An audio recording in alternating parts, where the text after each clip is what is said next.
Welcome to Basketball Heads Live. I'm your host, Glenn Pooh Harding, and tonight we have a very special guest.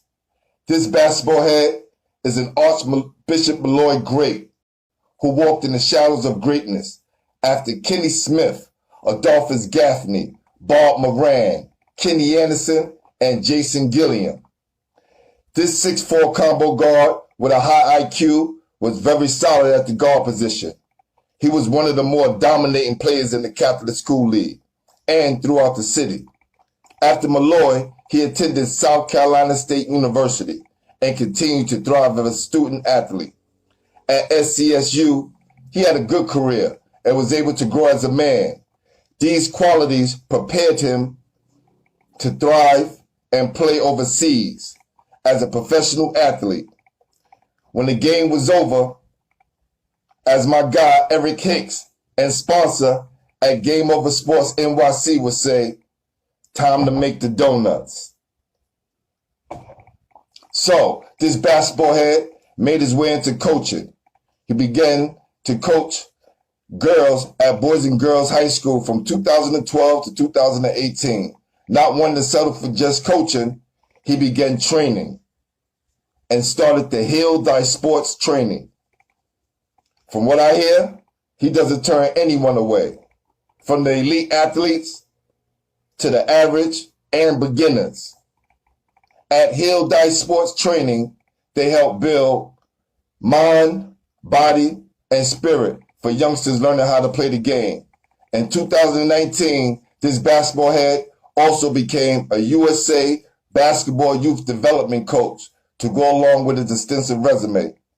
Queens, stand up and help me welcome to the show Archbishop Molloy great, Laron Mapp. Y'all ready?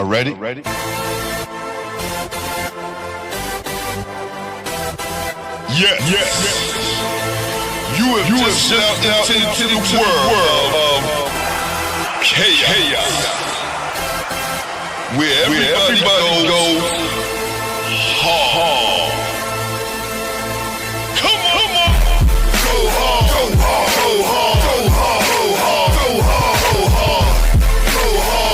Or go home. Never back down. You gotta hold your own. Go hard. East Coast. Go hard. West Coast. Go hard. Midwest. Go hard. 30. Hurry up, everybody. Get online, buy your tickets, cause the game about to start. What's up, boss, man? How you feeling, man? I'm great, man. Listen, your cousin threatened me. He was like, yo, make sure my cousin intro is hot. I'm telling you, my big cuz. I appreciate that, man. That's my little cuz, man. I love him dearly. I appreciate that. That No doubt. That intro was crazy. I had to look around to see who you were talking about. But nah, man. But thank you so much. It's really an honor to be here. It's really a pleasure. No doubt, man. No doubt. Hey, I remember Mel telling me, yo, G, my big cuz, you know, because I was joking on him saying, yeah, I know he had to take you to the movie to go see Boys in the Hood. He was like, nah, it was Menace to Society. He was like, yo, G, they was shooting in the movie theater back then, man, so my big cuz had to hold me down. So salute to you, fam. It's all love, man. It's all no love. Doubt. I had a chance to go through and check out some of your guests and you know, check out some of your interviews, man, and appreciate your work and what you're doing, and it's dope, you know. So just for me to be here, man, I don't take this for granted. You know? Appreciate you, my brother. No doubt. So since you've been watching the show, you know what the first question is. Who introduced you to the game?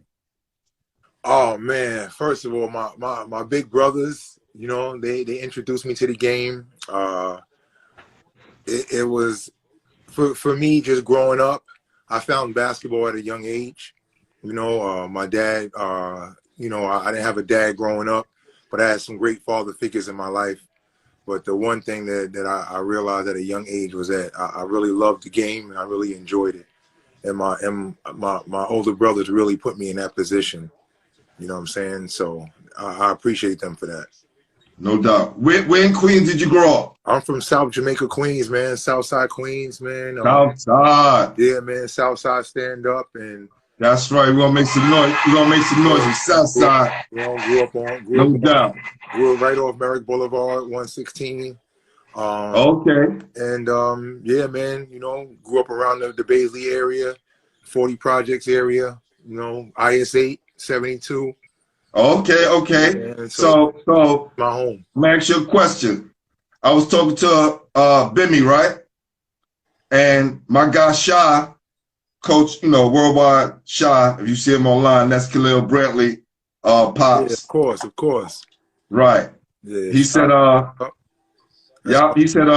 nah, son, ball. Cause I heard online that, you know, he played but he was focused more on the streets. That's why he couldn't make, you know, the team on Jackson.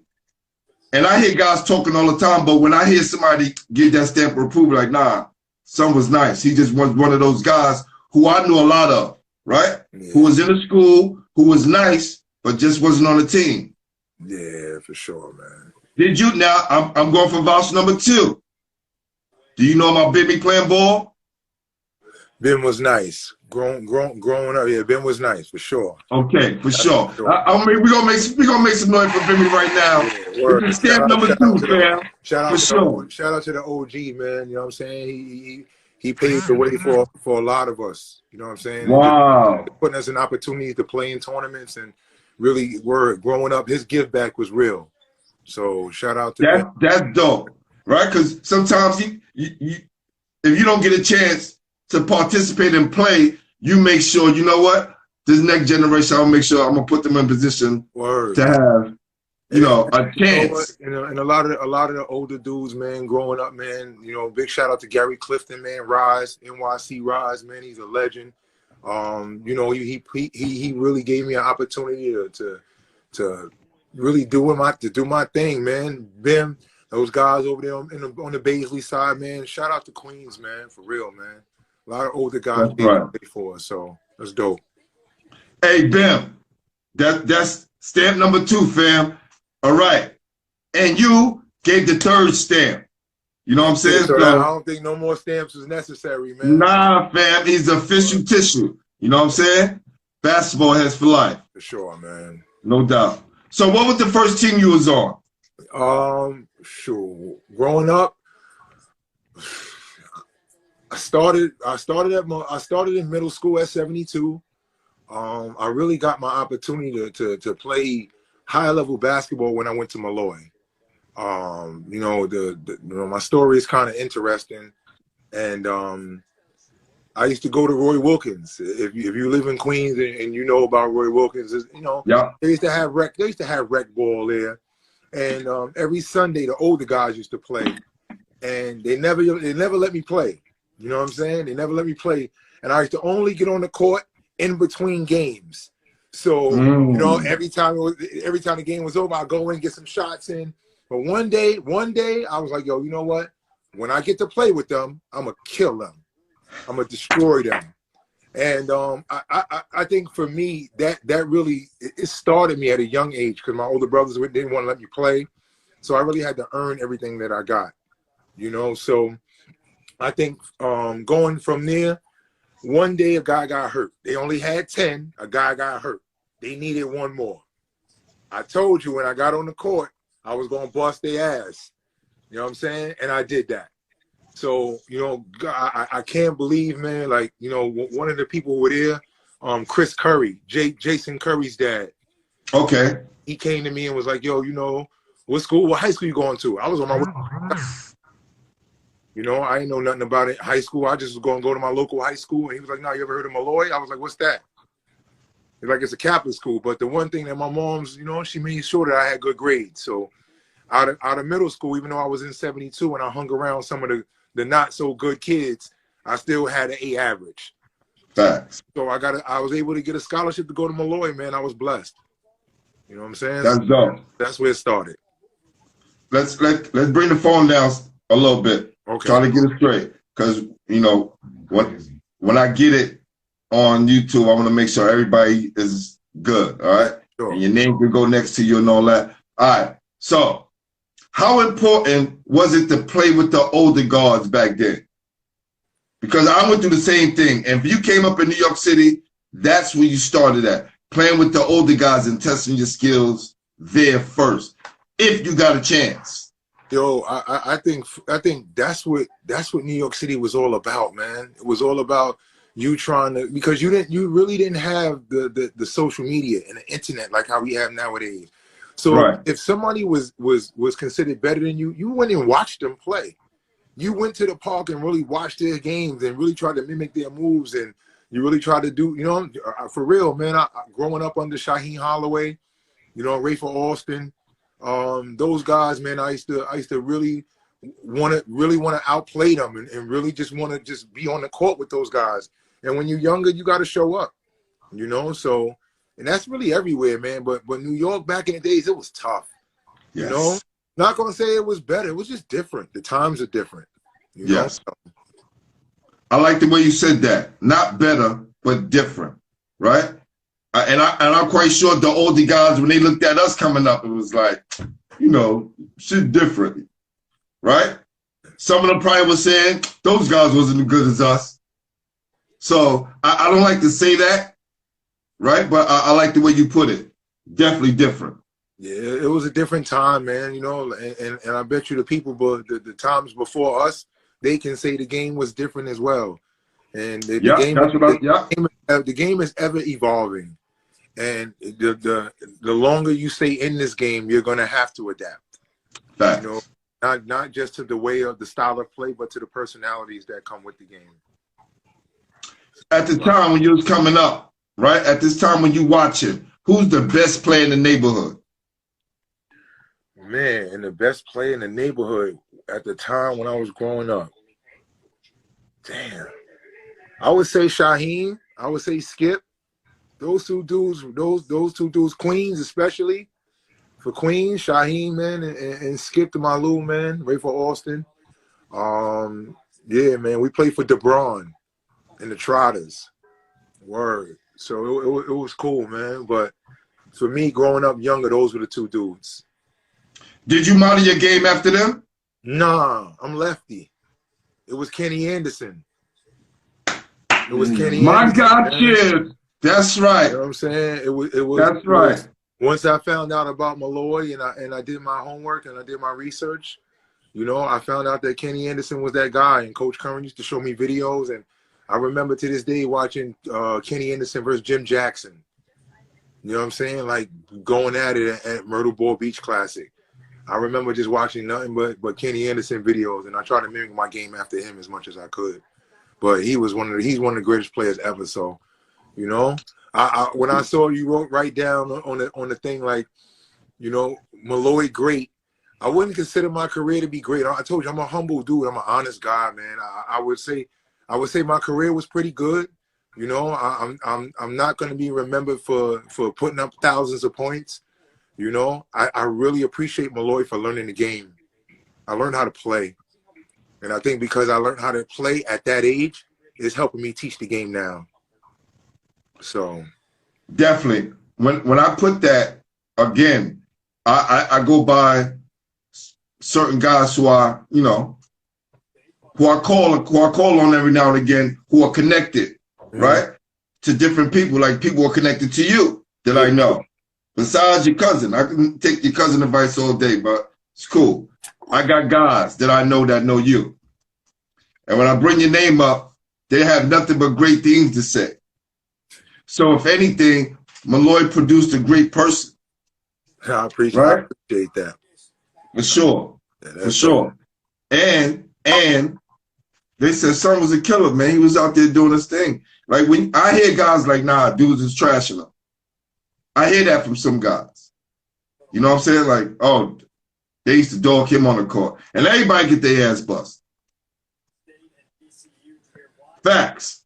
It happens to the best of us. Speaking of Kenny, and we're going to get back to the rest of your interview.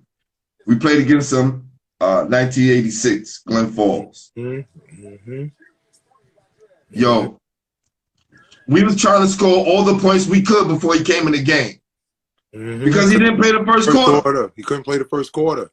Yo, this was such a legendary thing. I watched that. Thank you, Jack Curran. Like, rest in peace. Thank you. Because I don't know if the game would have been this. Now, I'm not saying we wouldn't have won, but the game would have just been a lot different because with those 3.5 quarters he played, we wound up winning by 1 in overtime.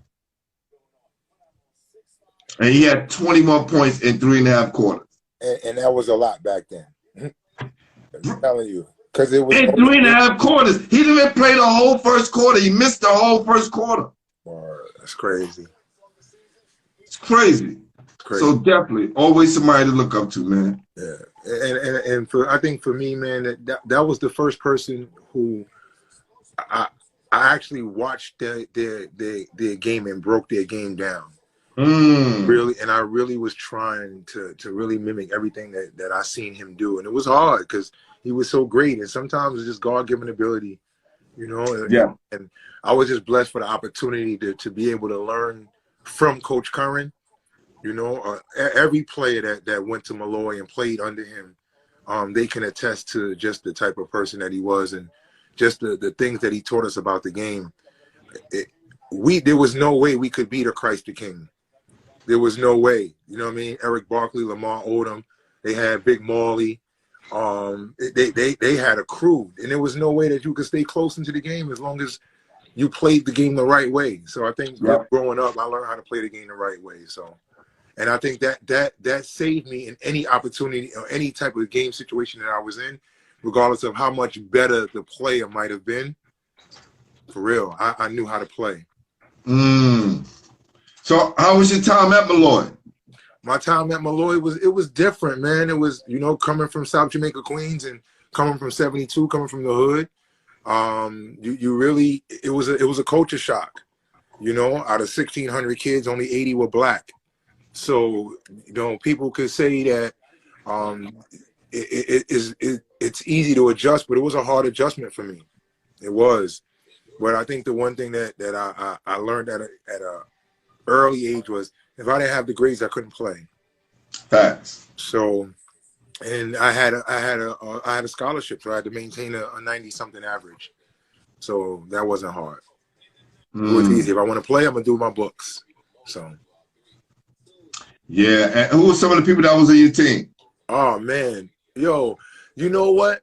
If you remember, people might not remember, man, but one of the best players in high school that was on my team was a guy named Steve Sickerick. He went to Queens College. He was a tall, slim, lanky dude, and he was just nasty.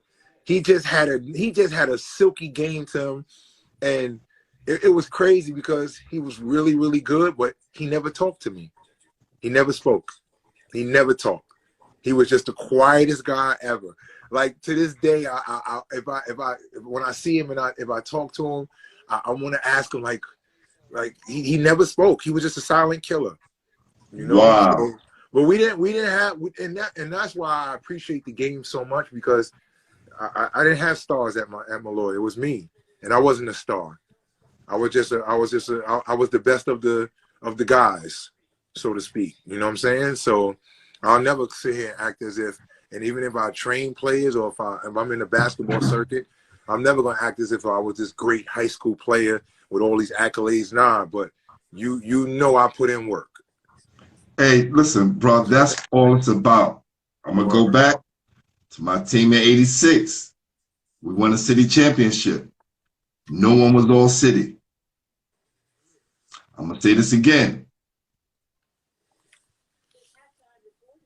We were the Star Killers. Now, again, I have these talks with my guys all the time. I respect those dudes who are legends. Great.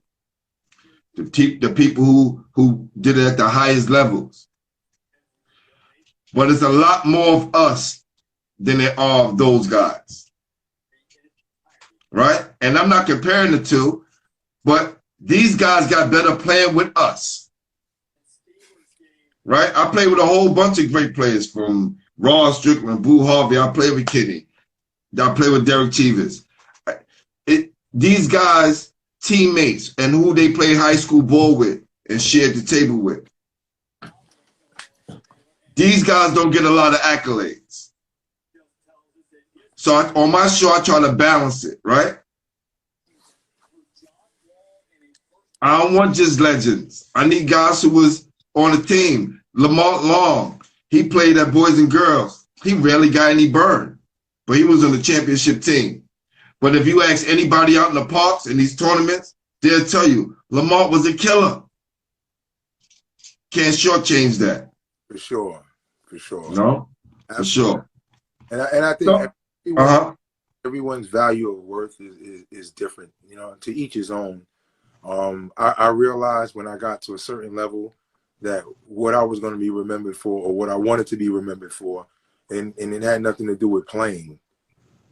You know what I'm saying? So at the end of the day, when people look at me and call me a legend, or call me this or they call me that, you know, I'm more than humbled, because I don't throw words out there lightly, and I value people's opinion, but I know how much hard work I put in to get to a certain level, and I'm nowhere near there yet. Like when I told you, I appreciate being on a call or being, you know what I'm saying, being in this interview with you. You know what I'm saying? Like I really was like, what? Like for real? Like come on, man, for real, man. And that's how my cousin. That's how he is. Everybody who knows me will tell you that about me. Like I don't look for the accolades. You know what I'm saying? I don't even have 1,000 followers, bro. Real talk. You know what I'm saying? Like I love this game so much. I don't care about a lot of the stuff. I think part of why I am where I am today, or where I'm going, is because I've had that approach. You know what I'm saying? And I value relationships, bro. I value that. So every person that I come across, I love them because I love people. And basketball has given me that opportunity to touch the lives of so many people.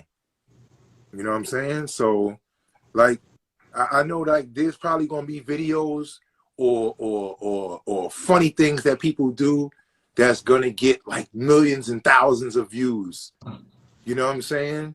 Nate Robinson. And you know, I just hope one person who watches this really understands and just like can understand. Like I want this. There's a kid out there, like real talk. There's a kid out there who probably saw I posted this, or there's a friend of mine or a family relative of mine or somebody who saw me post this, and they probably told someone to watch this. And that kid is probably somebody who has a big dream, or somebody who fakes think that they play basketball every day, who, when you ask them, do they do push-ups? They be like, yeah, they do push-ups, but they don't do push-ups. They not in the gym, in their own crib, not in the gym every day. You know what I'm saying? Right, like, right. I want to talk to that kid. So basketball heads, I'm here to talk to that person tonight. That's right. I'm here to talk to the kids that want to be LeBron James, but it's all right to be Laron Mapp. That's right, because Kesey said you are definitely a legend. Yo, that's my guy, man. That's come on, man. That's my guy, and it's just love, man. It's just love. It's just love. My guy, he knows how much I feel. He knows how I feel about him, man. For real, word. It's all love. I can't tell you an enemy that I have, you know, because I just try to make the best out of every relationship, because life is short. Facts. You know what I'm saying? So, for real, man, and especially with all this COVID and all this going on right now, man, just if you can impact the lives of anyone to make their lives better, I'm with that. Yeah. Appreciate you, brother. All right. Question of the night. You talking down saying, you know, you guys didn't have any stars and you was the man, but you wasn't a star. All right, cool. Who else did you bust?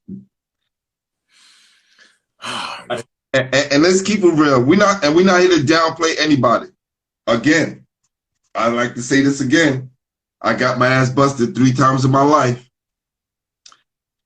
Mike Monson, Lloyd Daniels, I and think Anthony Mason.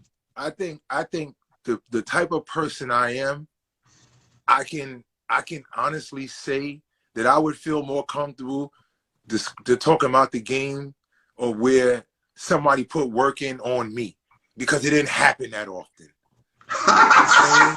That's what I'm saying. Do you get my 3? You get my all my years of playing, only 3 people. So it's cool. I can live with that. I ain't even gonna lie to you, man. Like every time I played against Eric Barkley, I wanted to show up. Every time I stepped on the court against Speedy Claxton, I wanted to show up. Every time. Every time. Those and for those 2 dudes to be two of the better guards that I ever played against, and for them to have an NBA career, you know what I'm saying? It said a lot about the level of basketball that the mid-90s had. The mid-90s level of basketball was that class, that class of 96 with Ray Allen and Nash and all those guys, and you know what I'm saying? Just around that time, basketball was it was crazy, man. I could tell you in high school, I can't remember. Bring the phone now. Bring the phone now, Matt. Yeah, I can't more. I got better games in college. I had better games in college that I can sit back and tell you, I had game winners, where I had buzzer beaters, where we gonna get there. You know what I'm saying? Yeah, for real. So I think high school coach didn't let us go a little bit. He didn't let us go. You know what I'm saying? We played like a Princeton style offense. Move the basketball, set good back screens, flash. I played a white guy kind of game. Fundamentals, you know what I'm saying? Shots off the backboard. You know what I mean? He had me doing that Dirk stuff before it was Dirk. But I really wasn't paying attention to it. Coach Curran was that far ahead of his time. And it's crazy. It was the reverse, because in high school and prep school, we ran motion flash offense. Sometimes there was no offense as long as we was in unison together in the court with spread. And then get to college, we running robot offenses. Doesn't work. Now, what did you do right after college? I mean, right after high school, after Molloy? Did you go straight to SCSU? I see there was a 2-year. Man. It was interesting. This is where the story gets good. You know what I'm saying? So basically, my senior year in Molloy, I was playing well. I was playing well enough to be all city, but not there. So I ended up being honorable mention all city. But what happened that most people might not know or don't know, but if you do know me and you're close to me, I was late to the city playoffs. We played against Cardinal Hayes, and they had Jeff Greer. He was tough. The Greer brothers, Ricardo and Jeff Greer. Ricardo Greer went to Pitt. Jeff Greer went to Rutgers. We played them in the quarterfinals at Manhattan College. And I was late to the team bus. And I got to Manhattan College late.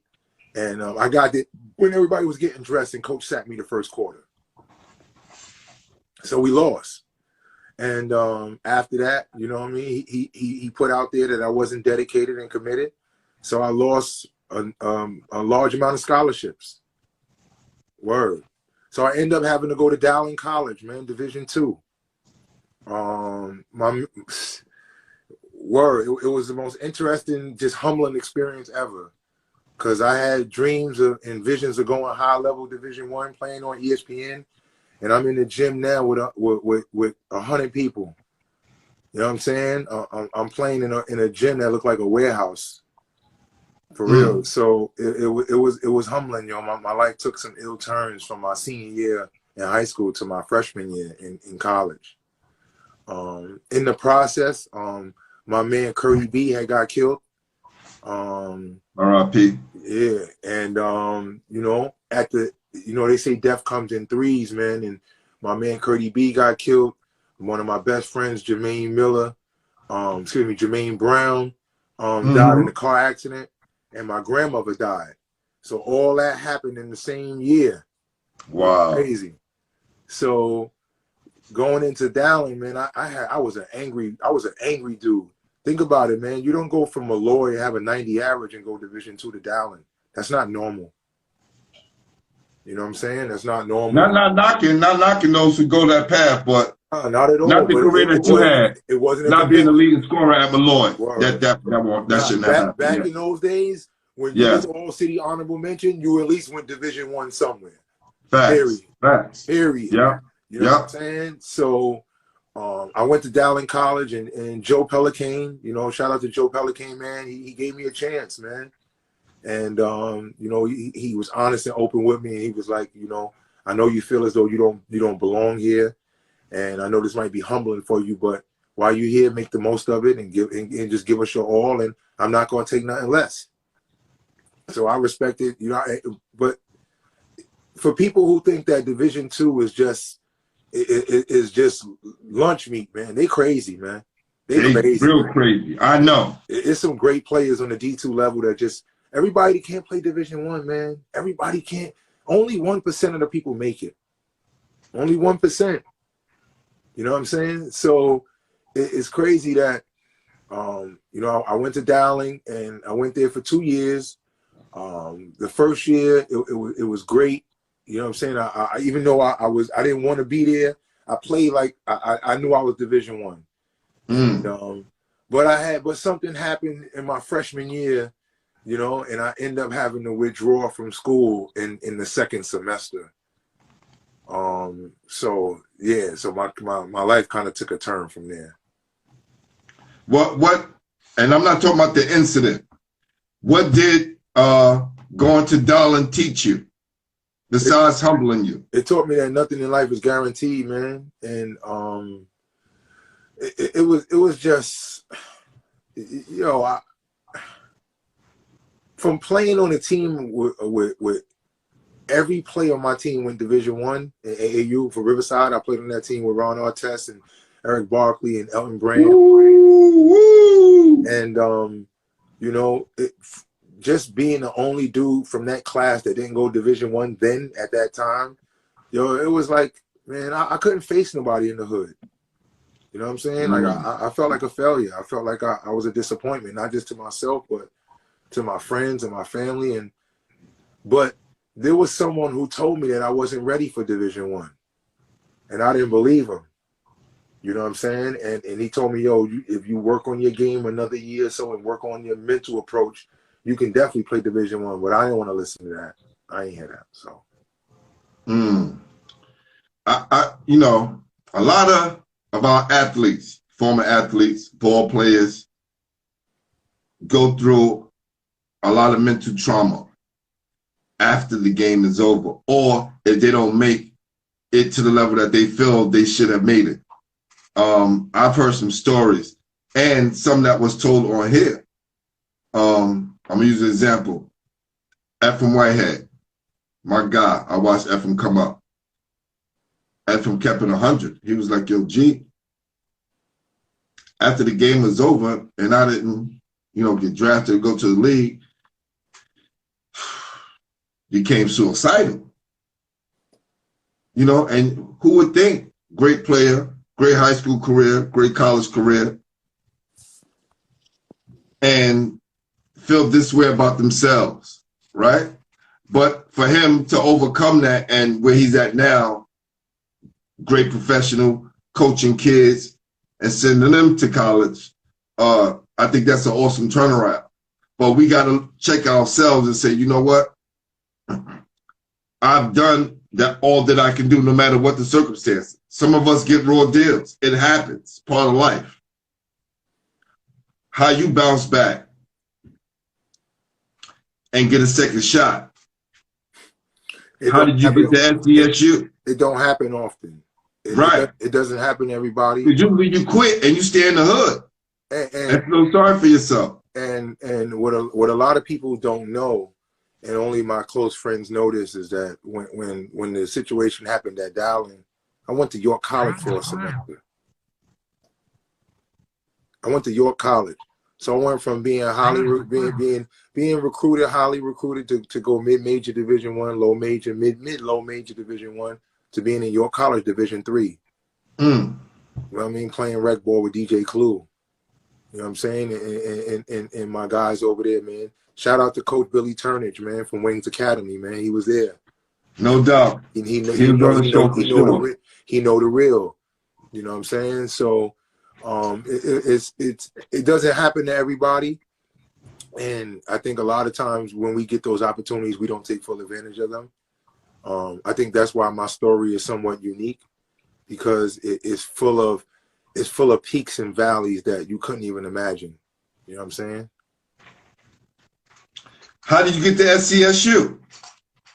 After the second year at Dowling, well, what happened after the first year was I actually went back to Dowling for the second year. Okay. You know, after what happened in the incident that happened there, my mom, I owed it to myself and to my mom to go back and finish the right way. She said, you don't have to graduate from there, but just show them that that's not the person that you are. And that, you know, everybody in life makes mistakes and you learn from your mistakes, but I want you to go back. So I went back, and that year was awkward, just an awkward year. And the reason why I say it is because it was, I knew in my heart I didn't want to be there. And I felt that the longer I stayed there, the further and further away of my goal of being Division I player was. I wasn't going to be able to reach that.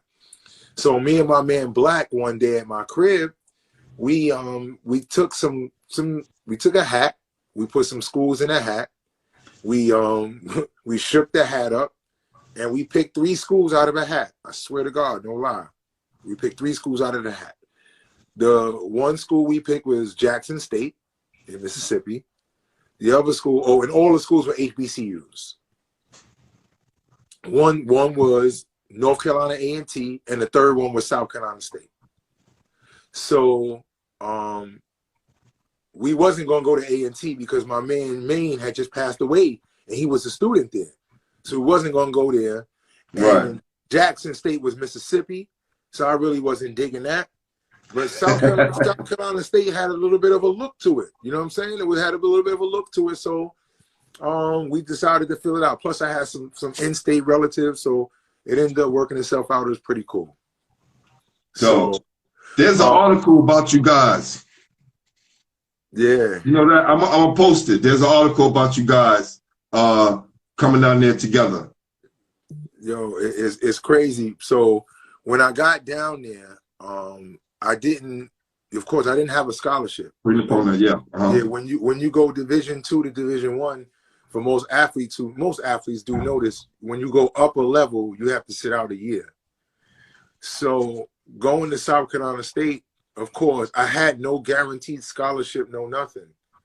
So what I did was, I put on the shirt and tie, and I walked into the office of the coach, Cy Alexander. And I gave him, a folder with my resume in it, and asked him if there's an opportunity for me to earn a scholarship. He said he don't have any scholarships available. There's really nothing that he can guarantee me. The only thing that he can tell me is that his guys do have open rec at the gym every once in a while, and you're welcome to come down and play with them, if you know what I'm saying, and get in some rec with them. But I can't guarantee you anything. Once again, I was angry as shit again. Yo, hold on. Yo, fam. A light should have went off. He said there's open rec. This opportunity. So you coming from where I come from, the switch went on.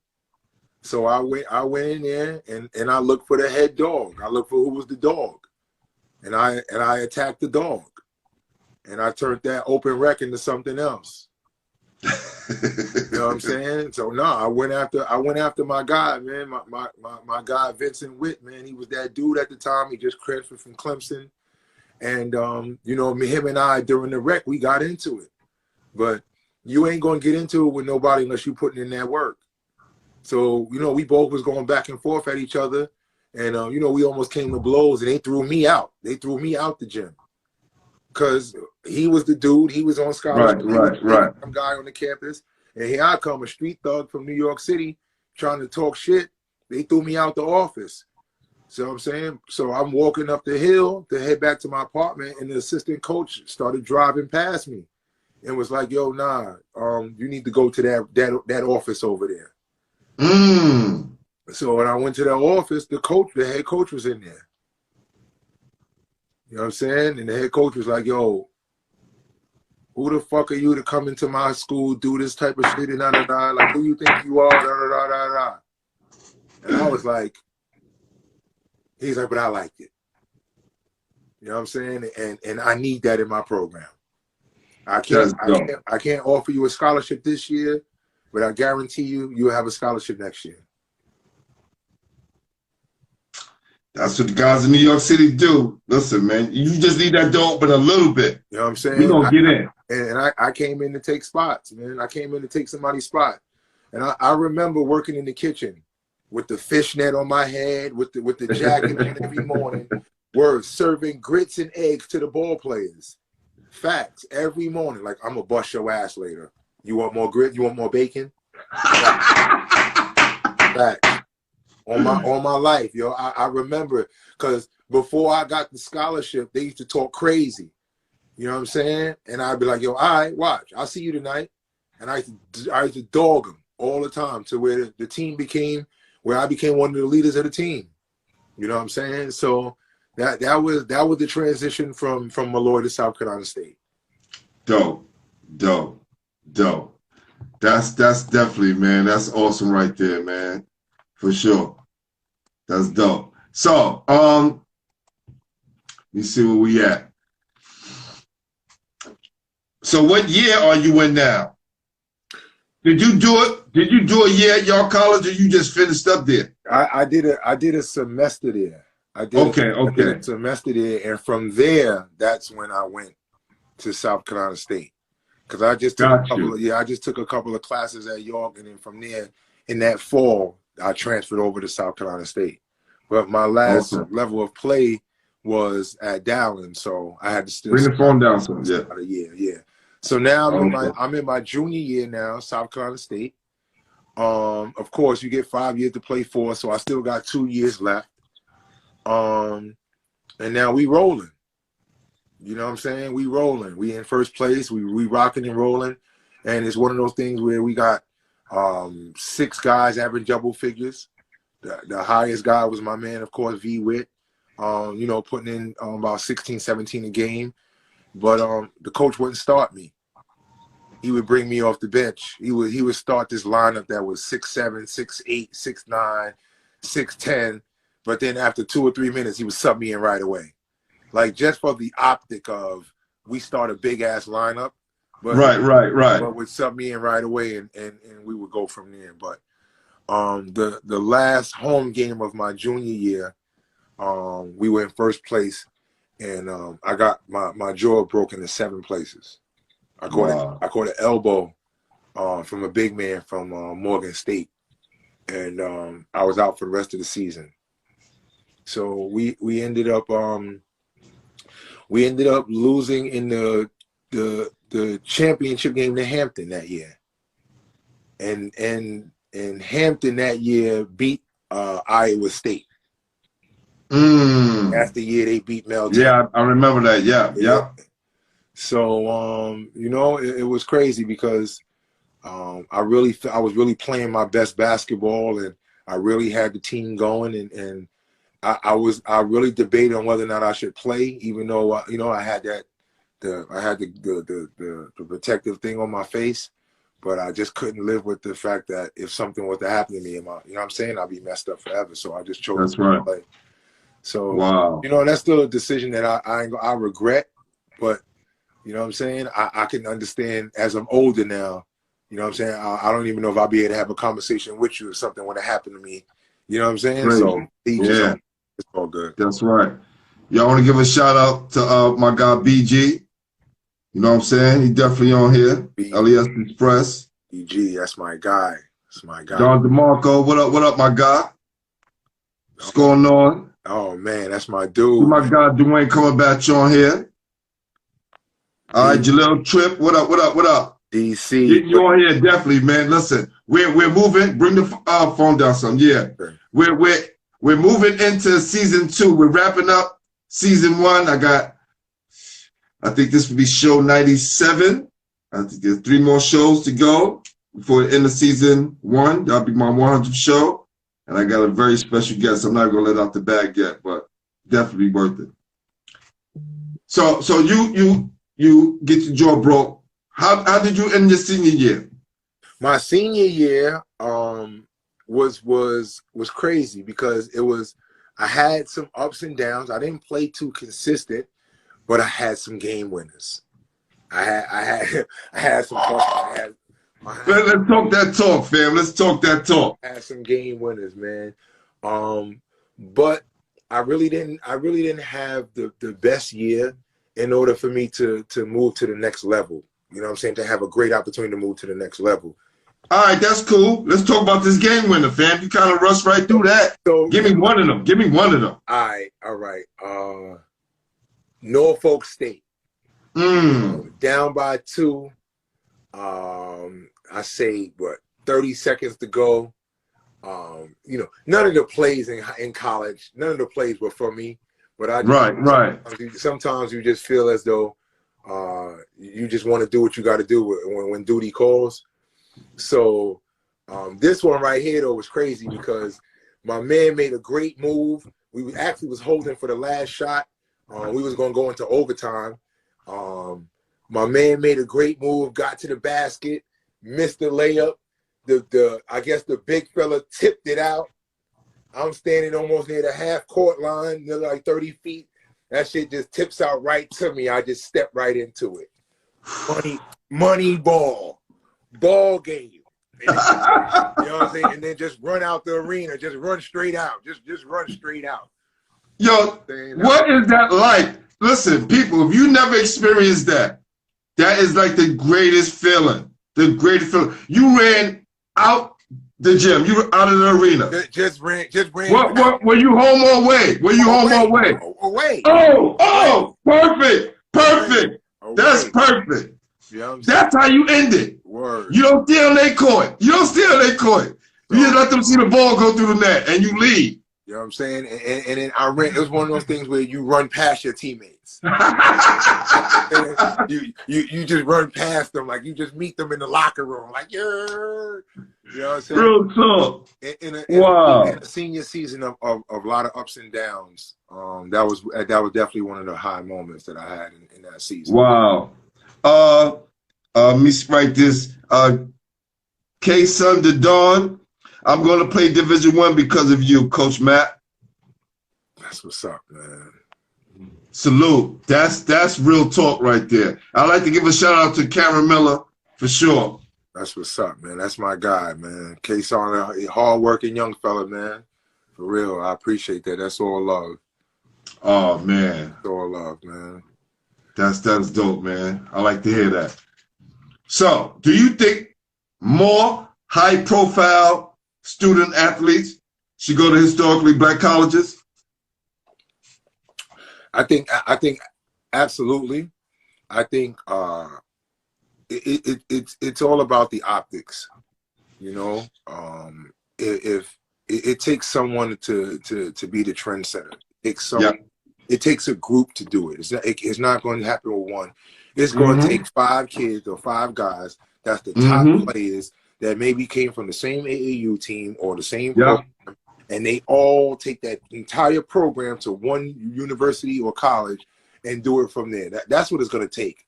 It's going to take a group of friends to just do it, you know, and win. We can start spreading the word now. Y'all hear that? 5 guys. No. 5 guys. You guys come up together, play AAU together. Y'all go on a circuit. Y'all work out together, and y'all make that y'all dream. And y'all open the door. Y'all kick the door open down for everybody else. Because the other night, I seen Richmond kick Kentucky ass. Easy. So now it's becoming parable. Like the mid majors and the high majors, it's not going to be any more of that. I think it's going to be college basketball. I think part of it though too is also a lot of the mid majors don't have pros.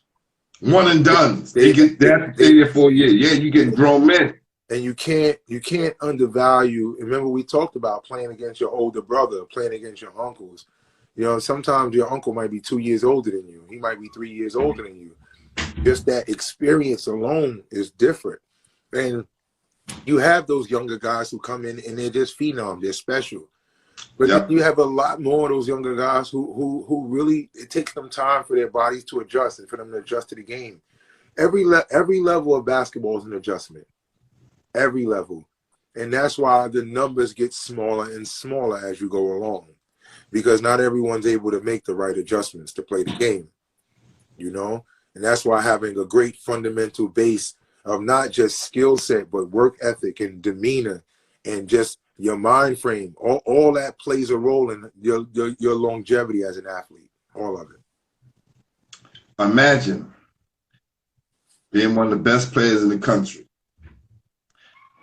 Come out, get drafted in the first round. And the coach puts you in the last minute of the game and want to see you play hard. You either get off the bench and run to the table like you want to play. You sit there in your feelings and you sulk, right? And you don't be a professional, which you should be. Or you just don't go in the game, right? Those last two choices, it's not going to work. No, not at all. That shouldn't even be a choice. Because once you get to that level, can't they put you in with 10 seconds left? You got to run to the table like your life depends on it. And then the funny thing about it is, you know, we don't teach that. You know, that's not something that's taught. You know, we expect young players to develop character. We expect young players to develop the right label of accountability and being responsible and being a part of a team. Yeah. So if you know your role and you do what you got to do, you're fine. Thanks. How was your time overseas? Where did you play? Where did you play? All right. So the transition from South Carolina State to overseas. After my senior.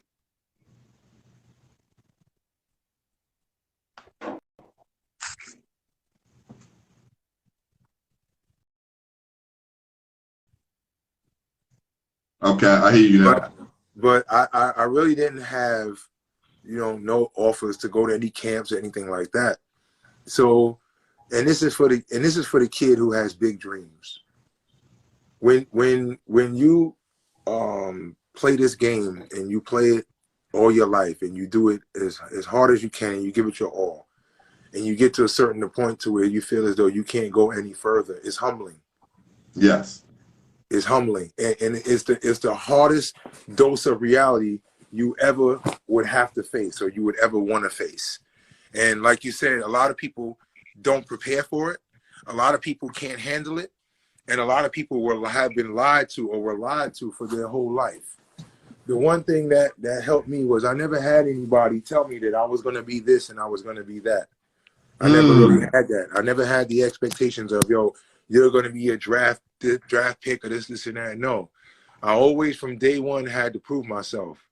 So that never stopped. So after South Carolina State, I just felt as if though, yo, I want to do it. I want to make it. I want to know what it feels like to be a pro. So, and most guys who really chase that dream of basketball, they know what I'm talking about. You go to all these different workouts. You at every gym, you in every rec league.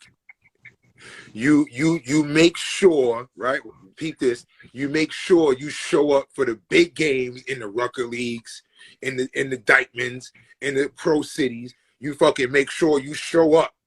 You know what I'm saying? And you got your best game on. You try to have your best game on.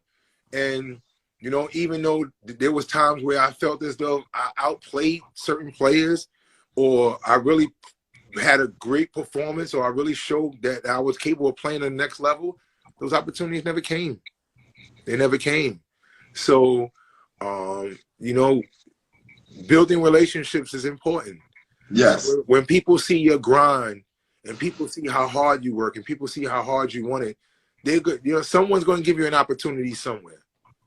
So one day I happened to go to a workout in Jersey. It was a bunch of old NBA guys, ex-NBA guys, overseas guys. And one of the guys who were there was Wendell Alexis. You know basketball and you from New York City, you know Wendell Alexis, Hall of Famer from Christ the King. And Wendell Alexis is the person who gave me my opportunity. He saw me playing in open rec and was like, yo, what are you doing with yourself, man? Like, yo, you really can play. And I was like, I'm just trying to get an opportunity, you know? Asked me if I had a passport. And I was like, yeah. You know, I didn't have an agent. You know? So a lot of this was just me and Wendell having conversation. So he took my phone number down and said, yo, one day I'm going to call you.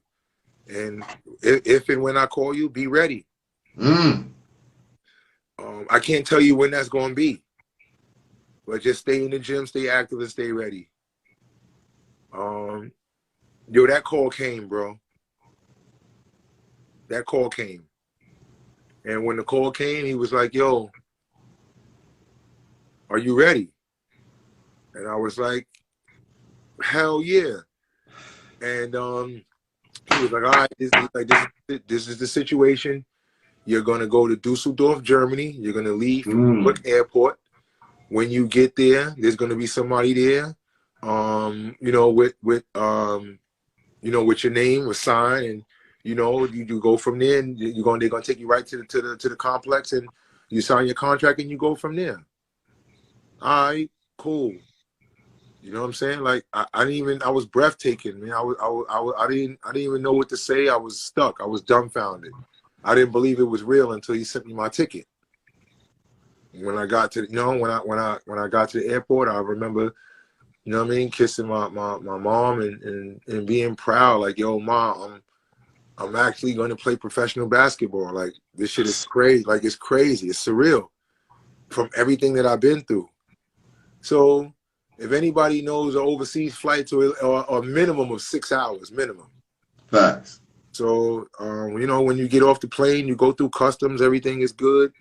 You know, you go to get your bag, everything is good. But then, of course, remember when you're in the international, you got to get your passport stamped, and then from the stamp you go through the glass. You never go through the glass and then the stamp.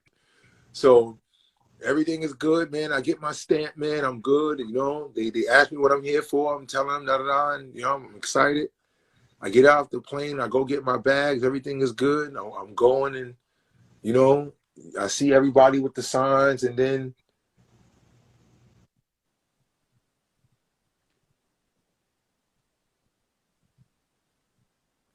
five minutes went past. I thought you was gonna be like Matt. Yeah, 10 minutes went past. Bro, it was like a movie. After 30 minutes, I was there by myself. Look, it's not like you in South Carolina, North Carolina. I'm in LA. I'm in Germany, boss. I'm in Dusseldorf, Germany. Who the fuck you go out there? And the reality is, they couldn't get in contact with me because I was on the plane, but they signed somebody the day before. So they couldn't get in contact with Wendell. They try to get in contact with you until you don't come? They tried to get in contact with Wendell, but they couldn't get in contact with him neither. So when I got out there, it wasn't funny, bro. I was out there with nothing. So for every kid who dreams about you finally get a chance to make it, they finally say, yo, you're gonna sign a contract and you're gonna be a professional basketball player. You pack your bag, you get on the plane, you get all the way on the plane, you take the whole ride over there, you go across seas where you don't speak the language and you don't do anything, and no one is there.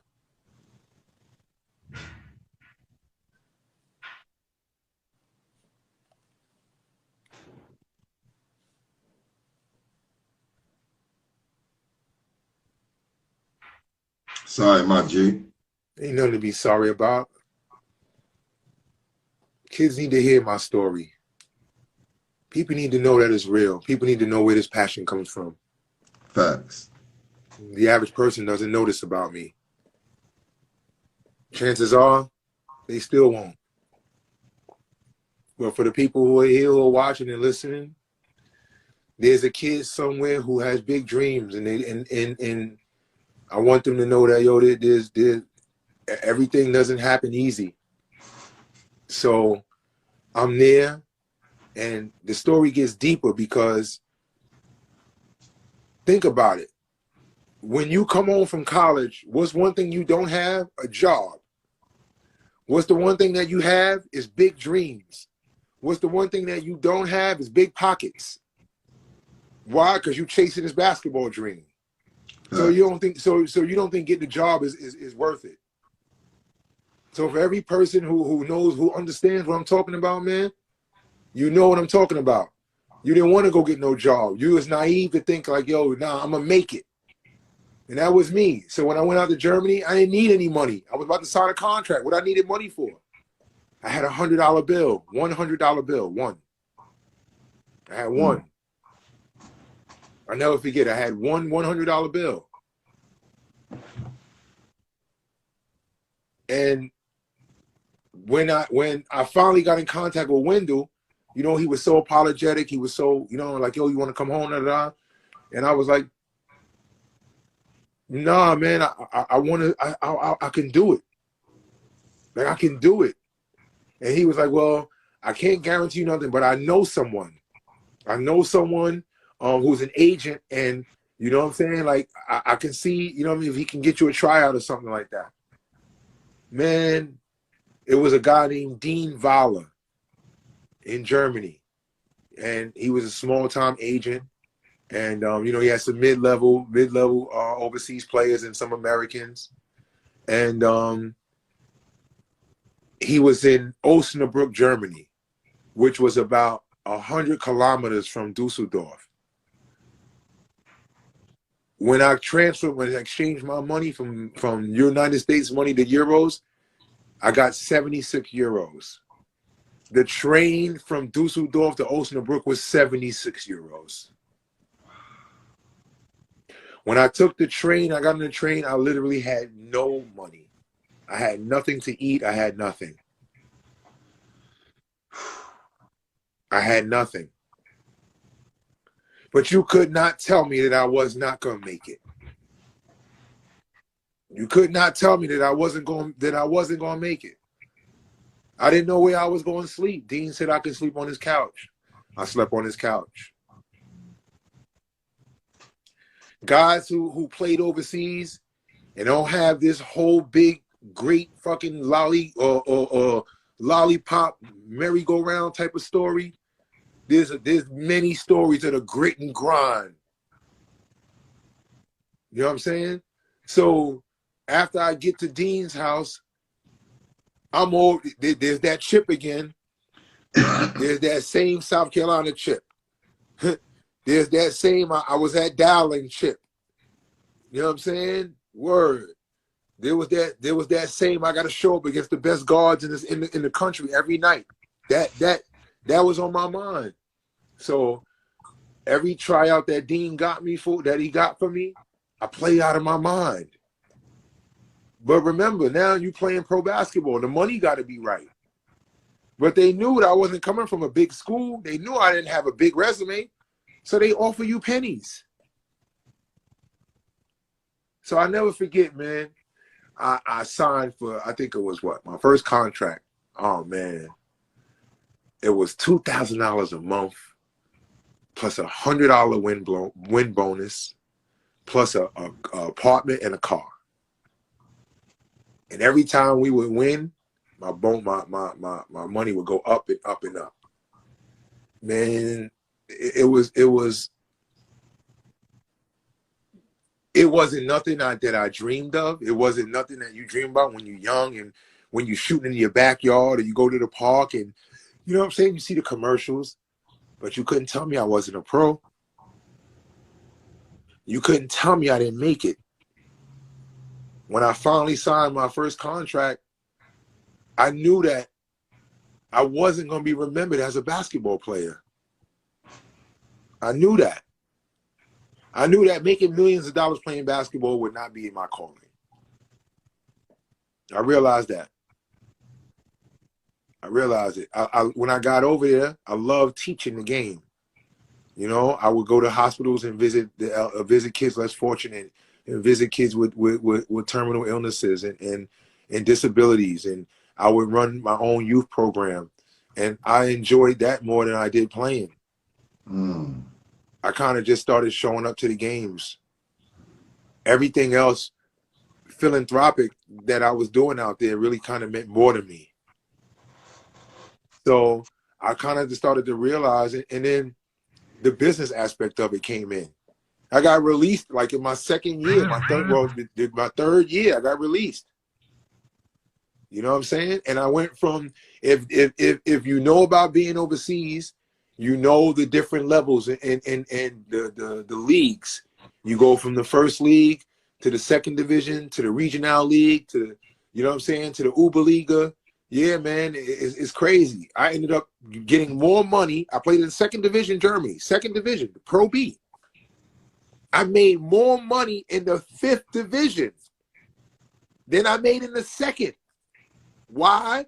Because the fifth division, well, the fourth, going into the fifth. The fourth league, they needed to stay up. They didn't want to get relegated. So they were second to last place. And if they lost any one more of their games, they would be relegated. They would have to move down. So they would lose thousands of dollars in sponsors. Easy. I made almost quadruple the money 3 divisions lower. Wow. It was crazy.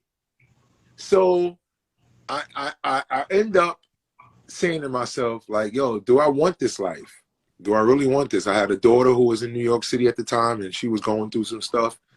And, you know, I had to make a real decision, you know. So I decided that, you know, coming home, you know, you still play semi-pro ball with the opportunity to try to get back across the water.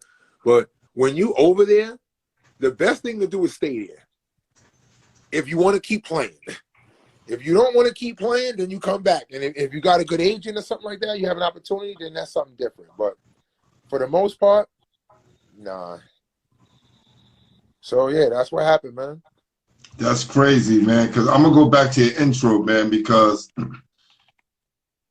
wow, I wrote this without even meeting you. What did I say?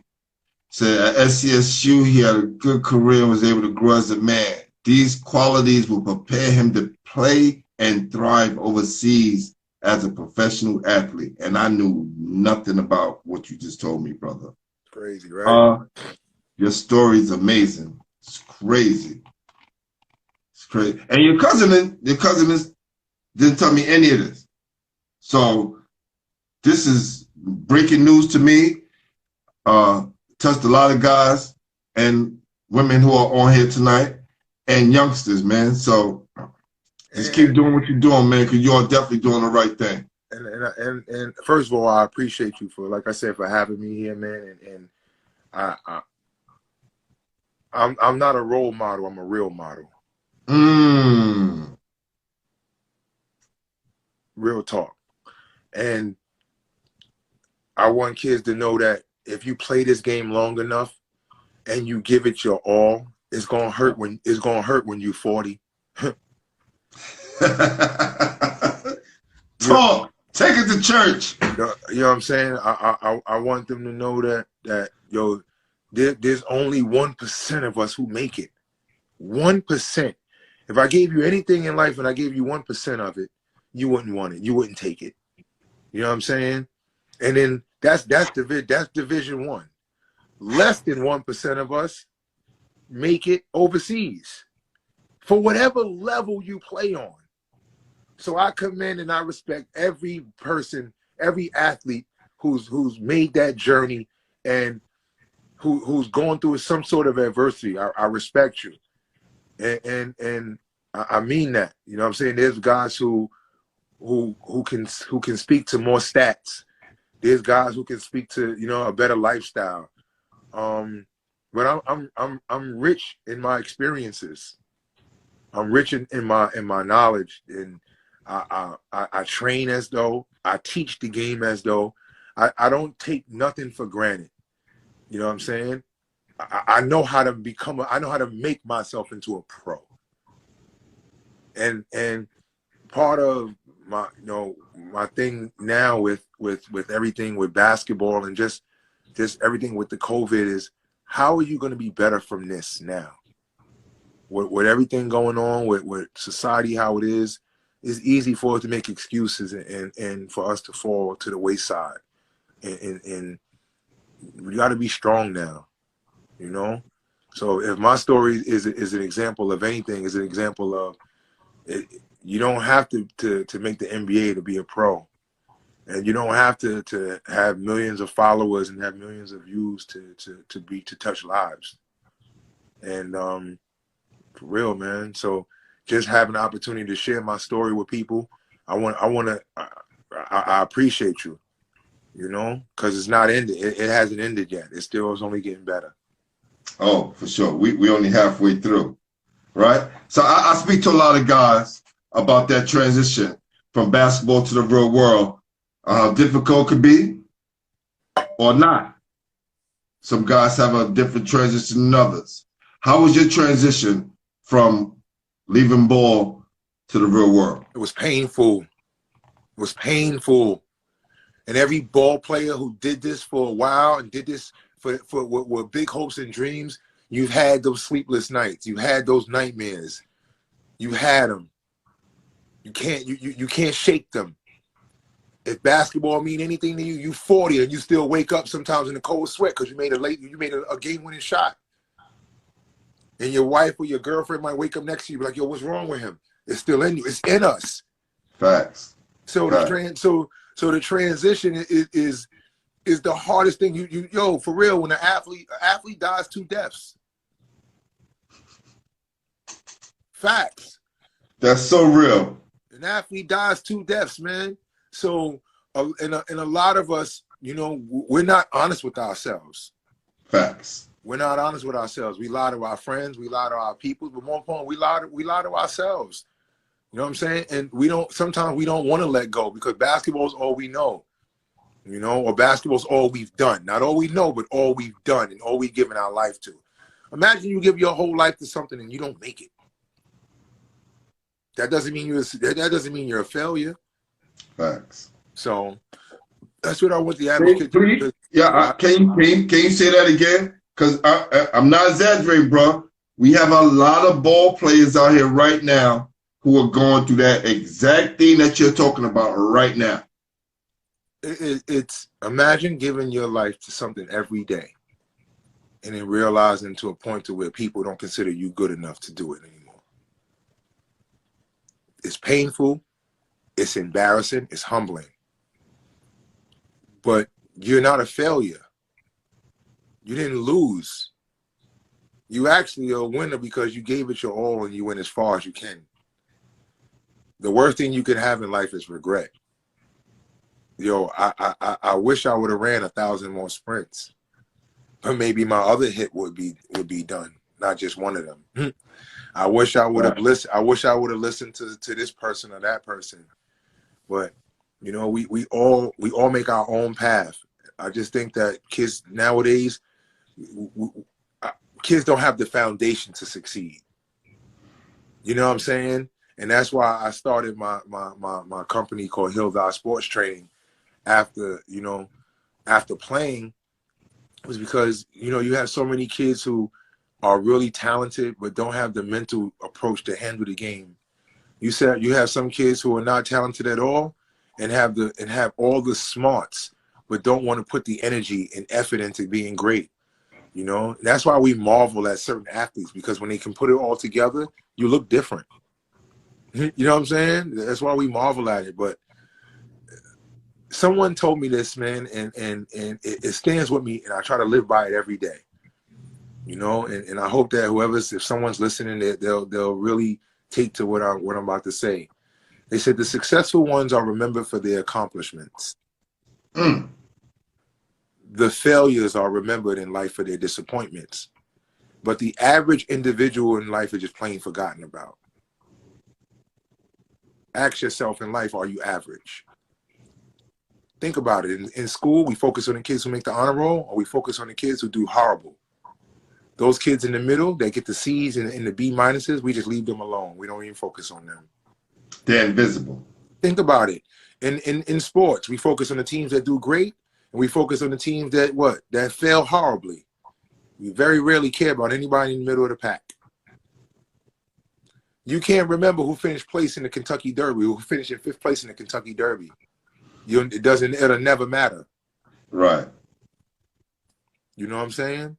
So in life, if you go about your life in an average way and don't do things to be great, you know, that doesn't necessarily make you a failure. You're just lost in the middle.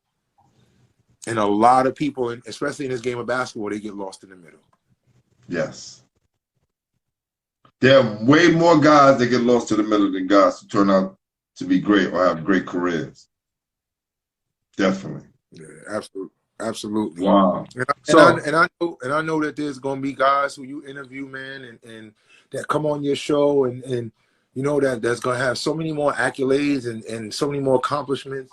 And yo, bro, I'm humbled.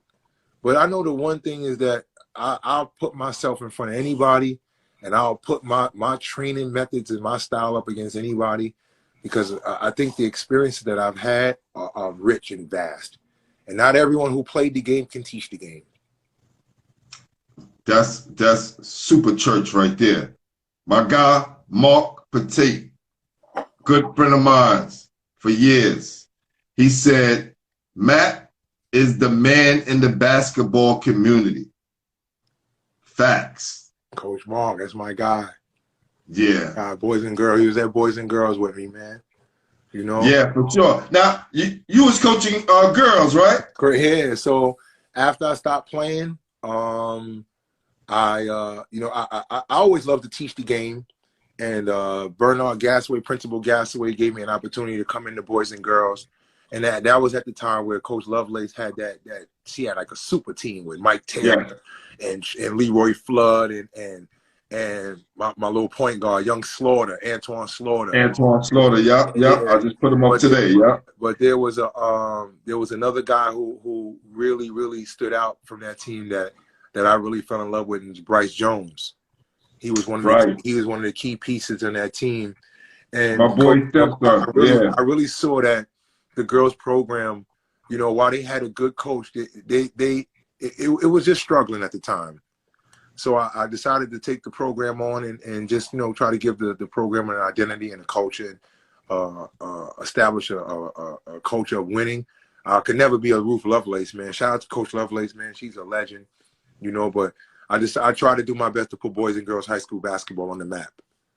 You know? For sure. They said before you got there, it was lacking a lot of maturity, right? And taking the game serious, and then you came and brought a different aspect there. Yeah, I read that article too. And I think winning does that. Success does that.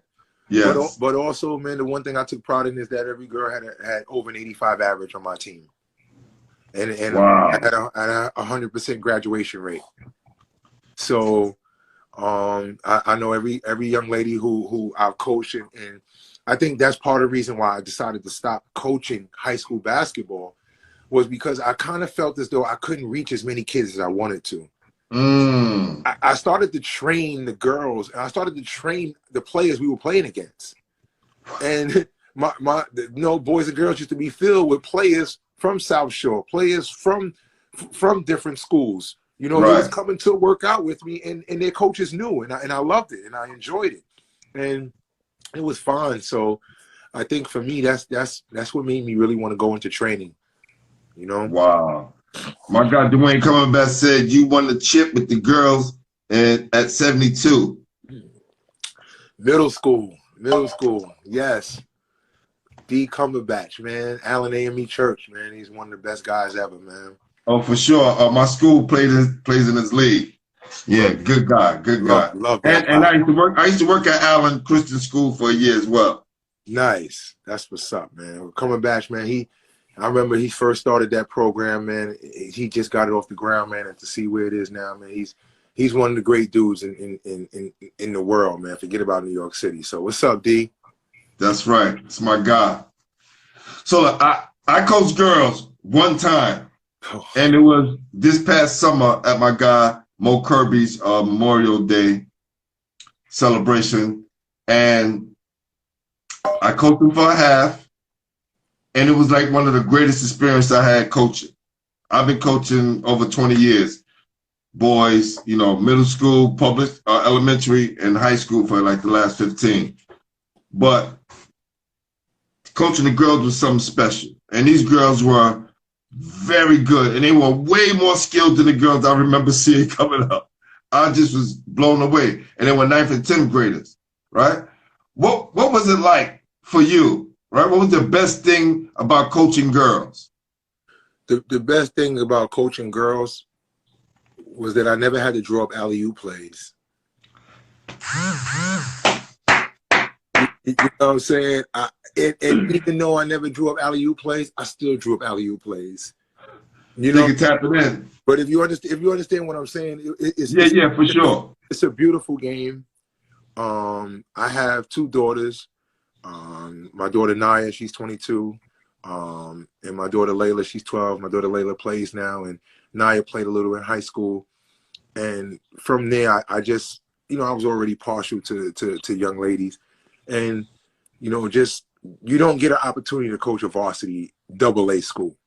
That's right. You don't get that opportunity often, and coaching girls was tough in the beginning because you have your it's different when you yell and you scream, and it just might not work with certain young ladies. No. So I had to make sure that I had a wonderful female staff members to have that motherly balance or that sisterly balance. And I was fortunate at Boys and Girls to have Mama G with me, Miss Gaston, that's Bryce's mom. Listen, I'm telling you, that's my guy's woman. I'm telling you, my guy Todd. Todd, that's my brother right there, man. That's one of my best friends in the world. Yes, so we family already, man. Yeah, fam. Yup. So Mama G is that she is. I can't even tell you how important she is to me, and what Todd and that family, what they mean to me, and I love them so much. Just Bryce and Brent and Brielle, that whole family. And I told her I couldn't take the job without her. You know, I would not take the job without her. And she's now become a basketball savant in the city. You know what I'm saying? Mama G. Let me tell you something. She's at the games and she knows. She knows. I get the red carpet treatment when the Boys Side game comes, when the games is back, she be like. And I couldn't talk about Boys and Girls High School without mentioning my guy, Coach Barkley. You know what I'm saying? Charles Johnson, man, he was my assistant coach, my associate head coach. He was my brother. Every day together, we was there. And also Damaris Dunn. She was the junior varsity coach. Young Dunny, what I call her. She's such a powerful young lady. And she taught me so much about not just being a better coach, but being a better friend and a better mentor and being a better leader. You know, so I owe a lot of my success at that school to them, and I could never take all the credit for anything that I did without them. No doubt. Can you give some advice to young people out there who might give up on their dreams because they're not highly recruited? Times are different. The best marketer is you. And I'm not talking about marketing where you just put up fake highlight videos of yourself. Because highlights don't tell it all.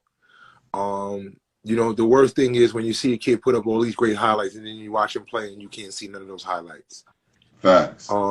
So what I would tell young people is learn the system. Learn how to market yourself. I'm now fortunate and blessed to be the director of basketball operations for EEP basketball. EEP is a law firm that is one of the most powerful law firms of personal injury and civil rights in the country. I'm blessed and honored to work for them and to be a part of that organization. And I think it allows me to do what I love to do, which is teach the game of basketball, help my fellow people, and really just make a unbelievable source of network and just build relationships that hopefully can last a lifetime. And that's what this game does for you. So if you're playing basketball to be a pro, kudos to you, man. Trust and believe. Chase your dream. For real, man. Like, chase your dream and just go about it the right way. Yes. Know the ins and outs of what you need to know. You know what I'm saying? Don't just fall into to anything that you hear, anything that you believe, just because you believe it to be true. Do your research on it. You know, nowadays you don't need an agent. You don't need an agent. With advances in technology and email, you can be your best marketer. You can be your best agent. But if you definitely need somebody, please holler at me. I got you. Definitely. You know Definitely. Yeah, man, and just never give up, man. Just never give up. Thanks. Appreciate that. Now, I put up a post today where a guy was training a kid. He had him running around in the tire, running around with a rope around him while a guy hit him with pads and him dribbling with one hand going around the tire.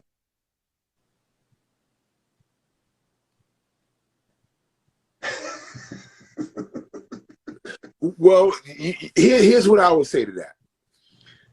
There are so many ways. If you can understand how to make the connection, I think the most A few people did, but it just look, when you get a chance, check it out. I definitely will, and I think for me, I've used unconventional style. I've used unconventional methods of training at times, just to try to, I guess, keep myself engaged and keep myself on my toes, and you know, and you never, basketball is so real. You never know what to expect in a game. Right. So right. I think the best trainers or the best teachers of the games are the guys and females who can leave a little bit of element of surprise in their workouts. But if you're going to do stuff like that, make sure the kid or the athlete understands the why. Right. You know I didn't get the why. A lot of people don't understand. Hold on. Let me see if I can do this real quick. Hold on.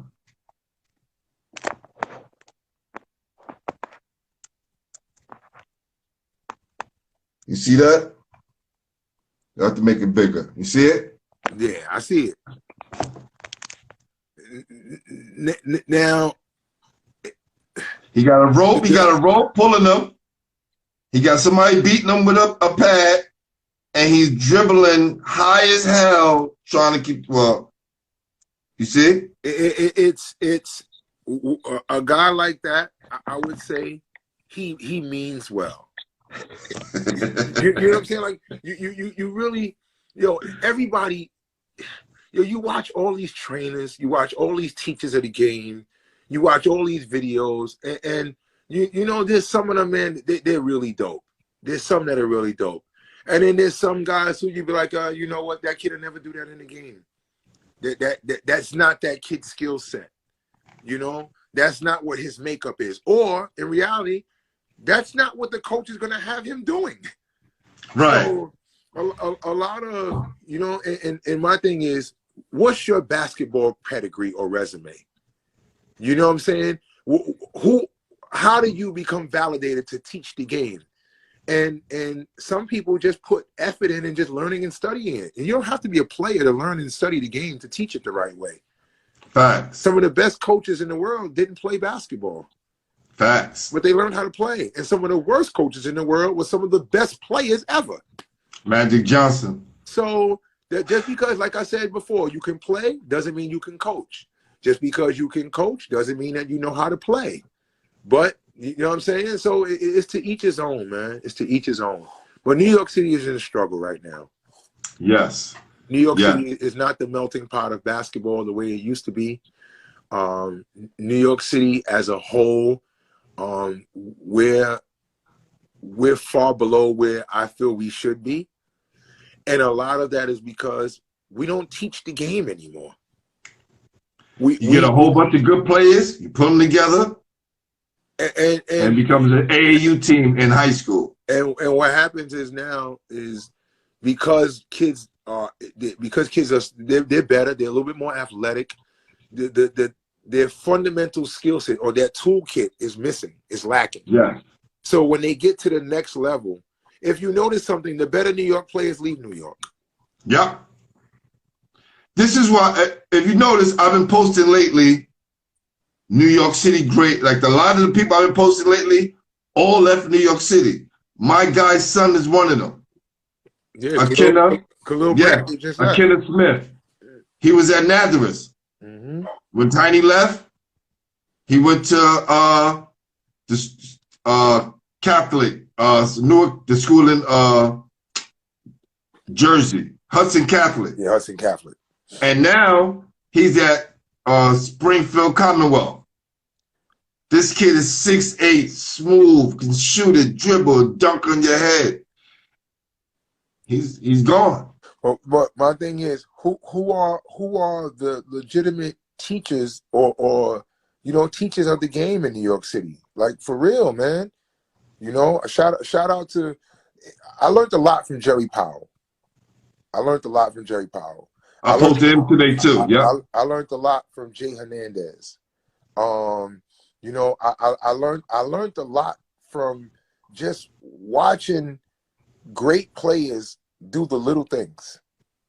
For real. I took pride in, when I was young, I worked for Slam Magazine, and I would work at, different basketball camps of high-level players, Paul Pierce and Shaquille O'Neal and Wally Zerbiak and these guys, and I would watch them work. And people be surprised, man. The average kid doesn't know how to get better. Yes. And the average coach doesn't know how to teach a kid how to get better. If you gave me and someone else the same level of kid, based on our upbringing and our experiences, we would teach that kid 2 different ways to play basketball. Facts. That doesn't make it better. It just makes it the way that you play them. So that's why kids should go to different trainers and kids should seek different opinions on the game, because the game is so vast. The more you know and the more you hear, the more you can decipher what's good and what's not. Yeah, I put up a post today that read, it says,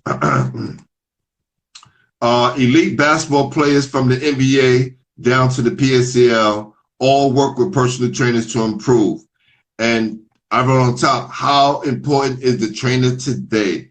And I'm talking about, there was some good comments. People were saying, the trainer's taking over. Then a lot of guys were saying, look, don't knock us when coaches are not teaching, right? So all the things that you're talking about now was in this conversation piece or this post that I put up.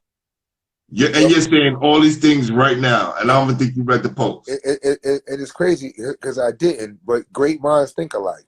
And when you understand this game and you got 2 eyes, you can see. And when you watch basketball and you see how bad, you can see a varsity basketball team look like a freshman team or a junior varsity team.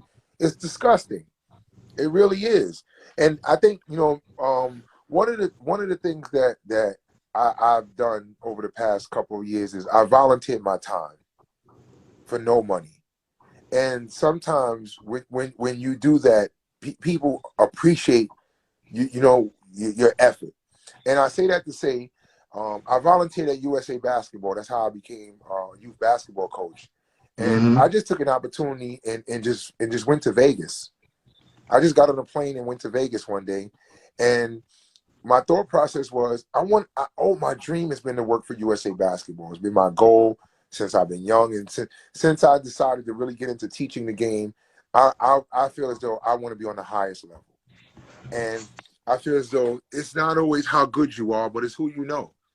And it's when you come across the right person and you get your right opportunity. And that's what our kids do this for. That's what we play for. If I told you play basketball for 15 years or for 20 years for only 15 minutes of opportunity, because that's all we get. Yeah. Some less than that. That's all we get. Some less than that. So now what the differences in AAU is, those 15 minutes has now turned to 30 minutes. And those 30 minutes have now turned to an hour because now coaches have more access to you. You go to tournaments and tournaments are live streamed. So it doesn't matter if it's a pandemic or not. Coaches can see you.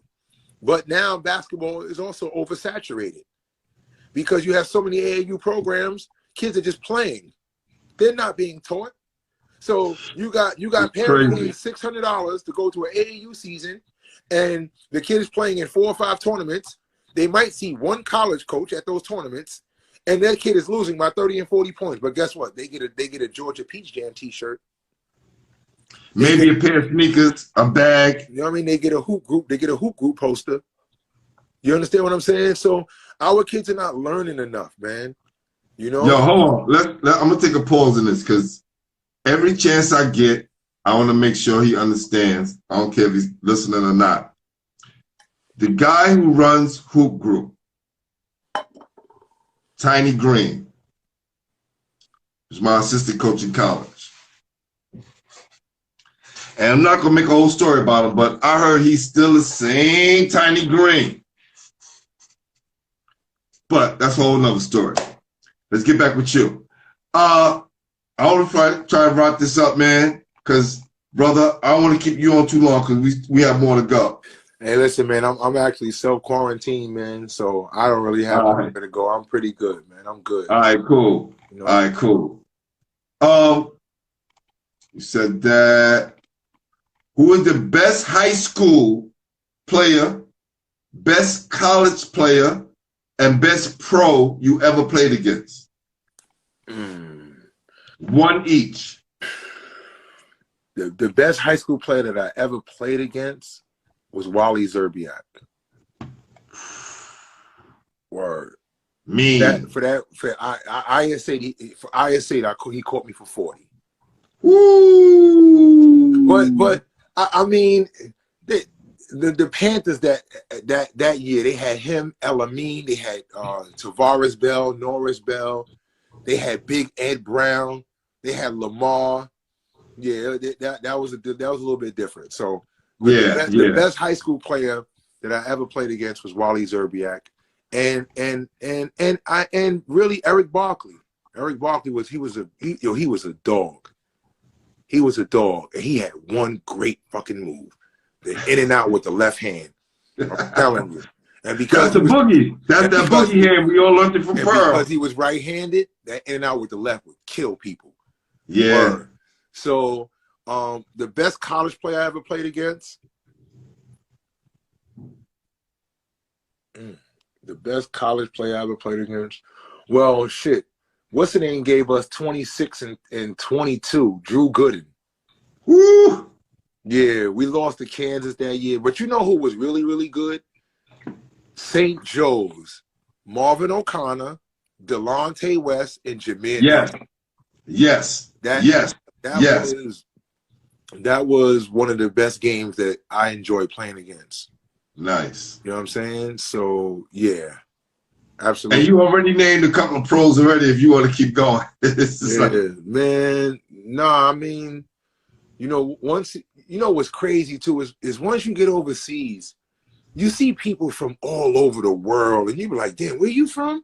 You nice, God. Like, where you from? You from Oklahoma? Oh shit, like word. You know what I'm saying? So it was just, I used to be amazed that, I used to always think that all the players that went overseas went from these high-level schools and from these big-time programs. Not at all, no. Fuckers from NAIA. That's another thing I want to tell kids, don't think that if you don't go Division I, your path is you can still make it. You can still make it. You know what I'm saying? Nowadays, man, there's a way for all of them. There's a way. If you have it, they'll see you. They'll find you. Word. Top 5 ball players in New York City history. Top 5 ball players in New York City history. Kenny Anderson. Lloyd Daniels. Sweet.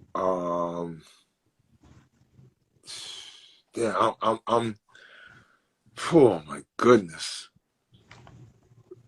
And you know what's crazy is that you can only really go off what you see. This is your 5. Nobody else. Damn. I mean, top 5.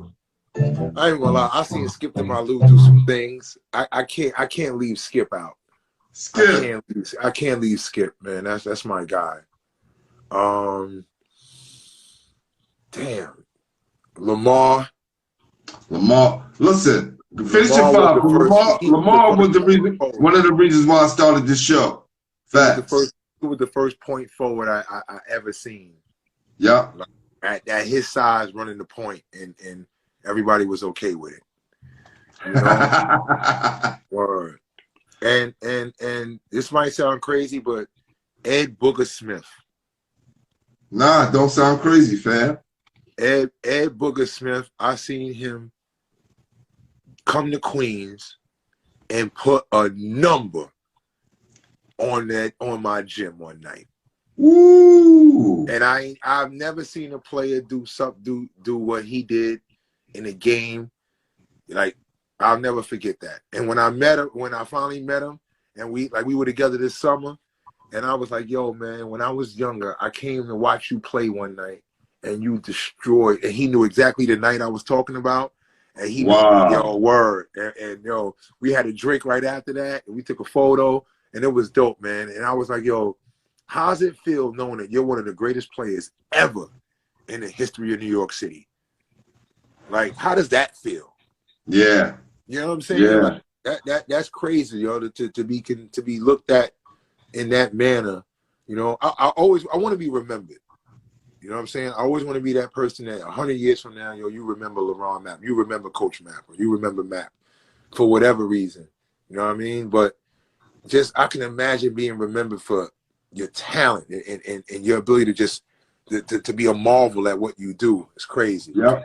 So shout out to Ed Booger Smith, Kenny Anderson, Skip the Malou, Lamar Odom. Man, I can go on. And Lloyd Daniels, that's your five right there. Sweet P. Daniels, man. That's right. Mark said, Matt, Tim Thomas. Tim Thomas is Jersey. Tell him again. Tim Thomas is Patterson Catholic, man. We are strictly a New York City show. Mark know that. City. Shout out to Tim Thomas, though, man. He was a no doubt. Word. He was the first dude I seen throw it off the backboard in the game and catch it. Bang. Wow. Word. Top 5 Queens ballers. Putting you on the spot now. Man, QB. That's right. I named a couple of them in Queens. Yeah, you did.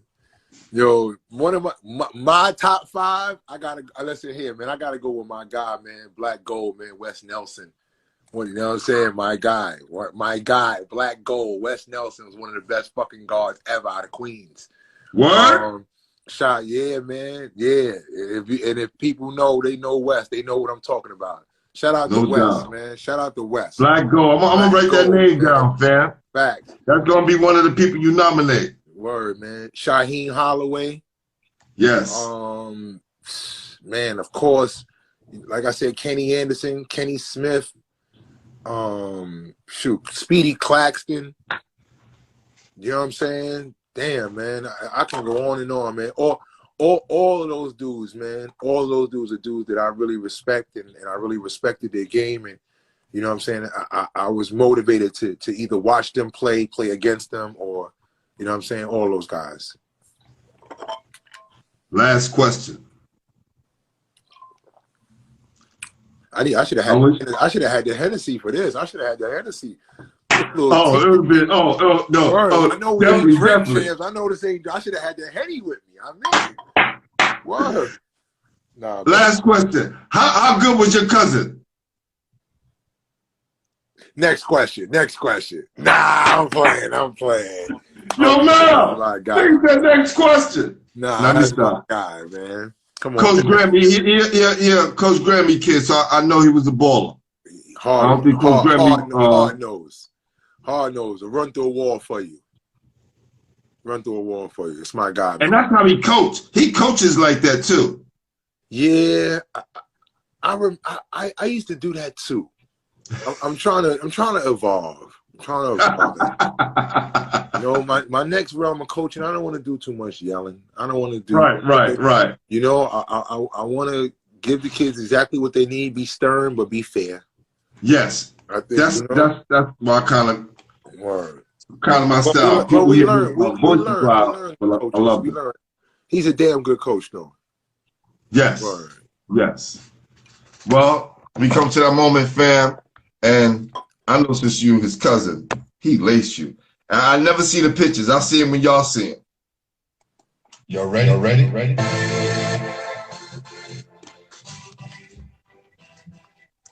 Oh, shit.